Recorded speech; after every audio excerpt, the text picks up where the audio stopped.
Добар ден, драги ученици! Добре дојдовте на часот по историја за 9-то одделение. Јас сум Миријана Николовска, наставник по историја во Основното училиште Петар Попарсов од Скопје. Денеска ќе зборуваме за македонското национално прашање во меѓународните односи. Како што веќе знаете, Првата светска војна заврши со победа на Антантата и со склучување на Версајскиот мировен договор. Меѓутоа, овој договор не ги реши сите проблеми. После Првата светска војна остануваат голем број нерешени територијални и национални прашања, вклучувајќи го и македонското прашање.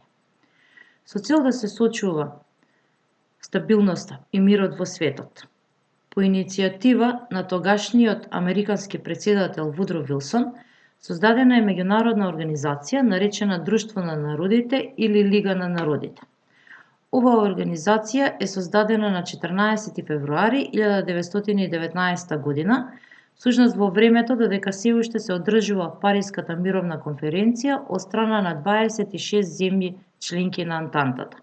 Кон него подоцна се приклучуваат вкупно 60 држави од светот.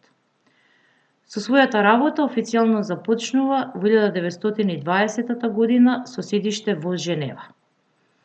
Целта за формирање на оваа организација и нејзина задача било да ја почитува независноста и интегритетот на секоја земја и да го сочува мирот во светот, односно да избегнува војна и да изнаоѓа мирни решенија за меѓународните спорови.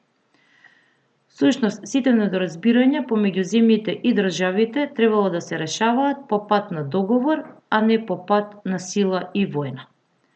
Македонските политички сили во земјата и во светот, незадоволни од решенијата и резултатите на Париската мировна конференција во однос на македонското прашање, своите интереси ги побарале и пред Друштвото на народите. Всушност, тие го поставуваат и македонското прашање пред Друштвото на народите. Својата политичка платформа ја засновале на правото на македонскиот народ за самоопределување и создавање на своја државност, како самостојна, автономна и федерална единица во рамките на Балканската федерација. Исто така, тие се залагале и за ревизија на договорите на Париската мировна конференција по однос на македонското национално прашање. Меѓу бројните барања и петиции кои што биле доставени до Друштвото на народите е и петицијата доставена од страна на доктор Трифун Греговски, лекар од Швајцарија и представник на тамошните македонски студенти, инаку тој бил тогашен член на Меѓународното биро за правото на народите и секретар на Комисијата за Македонија. Во неговото барање до Друштвото на народите, тој изнесува и решение за македонскиот проблем. Имено, тој предлага дека со создавање на македонската држава еднаш за секогаш ќе се стави крај на раздвоеноста меѓу балканските држави, бидејќи со тоа македонскиот народ ќе престане да биде објект на комерцијални спогодби помеѓу своите соседи. Слични вакви петиции и барања до Друштвото на народите биле испратени и подоцна, како на пример она од Времената комисија на македонската емиграција во Бугарија и други асоциации на македонската емиграција од светот. Меѓутоа, сите тие добиле негативен одговор од страна на Друштвото на народите. Постоењето на нерешените национални територијални прашања кои што постоеле во Европа го привлекле вниманието и на Третата интернационала, односно Коминтерната.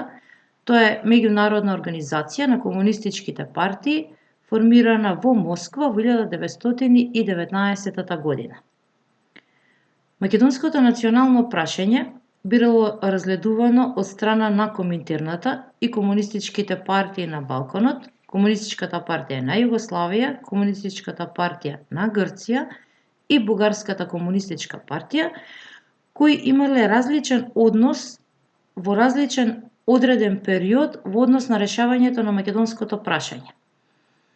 Имено во првиот период, кој што го опфаќа времето од 1918 до 1924 година, балканските комунистички партии не се согласувале, односно не го признавале ниту македонскиот идентитет, македонската нација, ниту обединувањето на македонската држава. Во вториот период, кој што го опфаќа времето од 1924 година до 1935 година, балканските комунистички партии формално се сложиле за создавање на македонската држава, меѓутоа не и за признавање на македонската нација. Сметале дека македонскиот народ е шаренило или мешавина од народи, срби, бугари, грци и така натаму. Во третиот период, кој што следи после 1935 година, под силен притисок на прогресивните македонци, вклучувајќи го тука и Методија Шаторов Шарло како представник на македонската национална интелигенција во редовите на комунистичкото движење, балканските комунистички партии ја признавале македонската нација, но не и обединувањето на македонската држава. Тие сметале дека македонското прашање треба да се реши само со почитување на малцинските национални права на македонците во рамките на Грција, Србија, Бугарија и Албанија. Што значи дека и Коминтерната не успева да го реши целосно македонското прашање.